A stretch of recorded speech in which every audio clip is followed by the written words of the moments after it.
Hey, I'm Stephanie Todd, the host of ERCx Chats. Excited about the session we're about to have today. Here with Matt Watkinson, best-selling author of The 10 Principles Behind Great Customer Experiences, Now the Grid.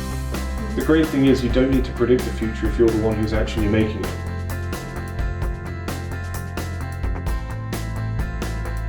Okay, so you had your first book, then you have this one here, and kind of going into the next one of like how to make decisions as a business, or what is the trilogy, what's the end of it, or the beginning of the next chapter for your next book.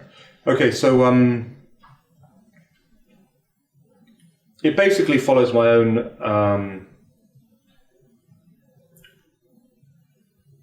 learning or what I've learned in my kind of career. So each time I've written something, it's kind of been to put the capstone on some knowledge or something that I've learned over my working life. So yeah, the first book was all about principles, because I think principles are great. They help you make better decisions with less effort. You don't have to think as hard, and it gives you a structure, and there's less risk. So principles are great. Well, the problem with principles is that when you start dealing with a business in the broader sense, you're talking about systems. And it doesn't matter how well you know the principles of marketing, if your problem is in your cost structure of fixed versus variable costs, or capital expenditure, or you're too easily imitated, or you don't make, you're not compliant with regulation or whatever. So principles are great, but then you need to think in systems to make sure that you're applying the principles to the right, or the right principles from the right domain kind of thing. So that was step one and step two. And then step three, which this third book is about, was realizing, well, the world is an unpredictable place, and most of what goes on in it is beyond our control. And did this come from COVID happening, or was it before that you started to see this? Yeah, it was before, but it was good timing. Okay. COVID was well timed for me. In that I was negotiating with my publisher, writing a book about how to thrive in an unpredictable world, and that the world was very uncertain and unpredictable, and anything could happen. We were kind of talking about it, and then COVID came along, which was just really weird timing, and also slightly good in that I kind of thought, well, this is an opportunity to hunker down and write, because I just thought like my business would vaporize with COVID. I thought everything would vaporize, to be honest. But I was kind of lucky that it didn't, and we actually grew a little bit through the pandemic. But I thought this is an opportunity to write the third book. So the third thing was, in an uncertain world or in an unpredictable world, you can't analyze your way out of that problem, because weird stuff is happening all the time. I mean, you must know, you must experience this in your job. Like, you have a plan, but you probably spend a great deal of your time dealing with stuff that just happens. Issues with staff that could never have been predicted. Somebody quits, and all of a sudden you've got, who's going to do this, or some weird thing happens, or some piece of technology explodes, or there's some weird political event, or we're basically dealing with uncertainty all the time, and unable every hour of every day you can make a plan. But I always compare it to my parents when they would go on road trips. They would get AAA to send them physical maps that were highlighted what the route should be to go from Bismarck, North Dakota to New York. And of course, in any marriage too, that adds a little stress and pressure when you have someone trying to navigate someone down a path that there's no path anymore, that map is outdated, or there's construction, or there's not things like Waze back then. So then you're trying to navigate along the journey that you already have planned out. So I always compare that in work, where it's like, we can have a full plan built, but then what happens when you have to hit the ditch 20 times a day because you have all these unprecedented or changes within the business that you weren't expecting?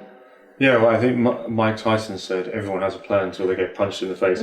And in fact, there's You're quoting Mike Tyson now. Well, he's a luminary, isn't he, Mike Tyson? He knows what he's talking about when it comes to being punched in the face. I think probably better than I do. And there's a like and probably an unprecedented time in boxing when he bites someone's ear off. That was probably everyone has a plan until they get their ear bitten off, is what he should have said, right? I think that would have been a little different. more accurate, but a little bit more weird.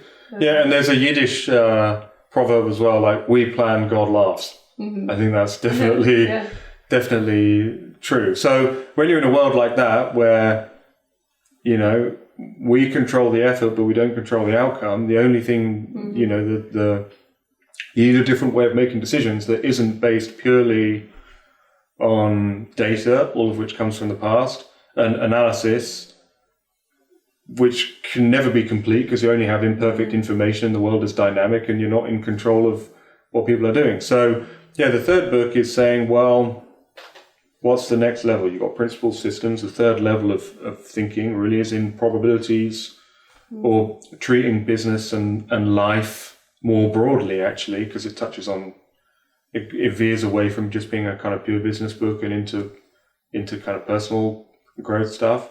Like life is kind of a numbers game where what you're almost trying to do is increase your kind of the size of your serendipity field, and you're kind of trying to create opportunities from the people you know and the knowledge you have and your circumstance in life, not just kind of try and excavate them or discover them through analysis. So you just need to be open to opportunity, and you need to get comfortable, or in fact, rather than the traditional decision-making paradigm in business, which you kind of taught on an MBA program or whatever, is to eliminate as much uncertainty as possible, is kind of to try and exploit chance and exploit the fact that the world is uncertain to your benefit, and accept that this is a fact of life. And so many of the kind of pathologies that we have in the workplace stem from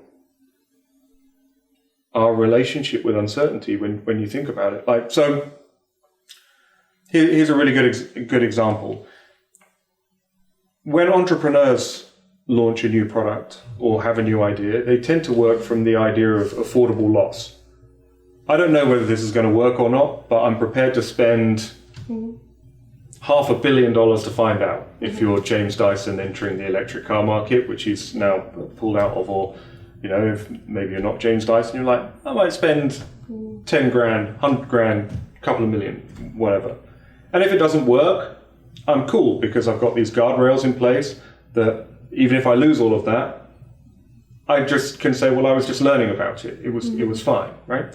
The way that most large corporations or established corporations go about doing it is they say, I want to know what the return on investment will be.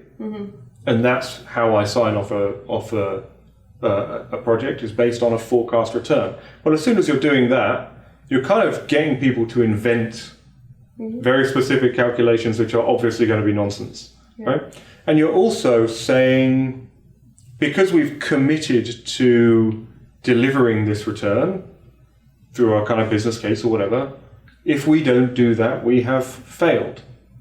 So you're kind of inculcating this aversion to failure, this aversion to experimentation, this aversion to changing the plan in response to emerging stuff that's just happening, new insights from customers, changes of direction. You're basically making that impossible from the beginning, which is making your decision making more risky, not less. If you go into it saying, well, we don't know if this is going to work, but we're prepared to spend this amount, that's the kind of affordable loss to find out, you're inherently saying we can change the plan, we can adapt, we can respond to new information, right? So it's not written in stone. It's failure is key. Gotta experiment. Yeah, like it's unknowable. And if you look at, in fact, the history of most great ideas or successful products, like nobody knew that they were going to do well. Like Google, they tried to sell themselves for $1 million, which in retrospect seems pretty silly. Nike Air Max, they thought that was a terrible idea.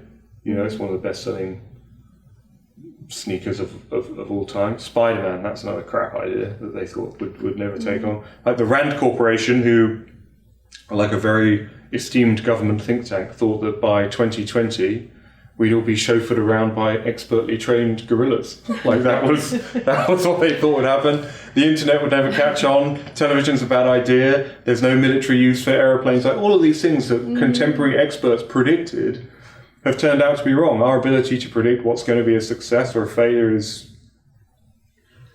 a joke. Like we just can't do it. So, this third book is really about saying these things are unknowable by anybody. So the only way is to try it and see and find out. And that requires a different mindset. It requires a different way of making decisions, like this idea of affordable loss instead of return on investment. It requires a different management style, which is more focused on things like, psychological safety and creating a culture of experimentation and those kinds of things. And that way of doing things is actually more in harmony with our natural instincts and how the world actually works. And a lot of this trying to turn business into a kind of exact science is just a kind of delusion that's never worked and can't possibly work when you consider the complexity of the modern world. So that's the kind of direction that I'm heading in, which really just reflects what I'm, just learning as I go from my own experience of being in the workplace and research and being curious about the world around me.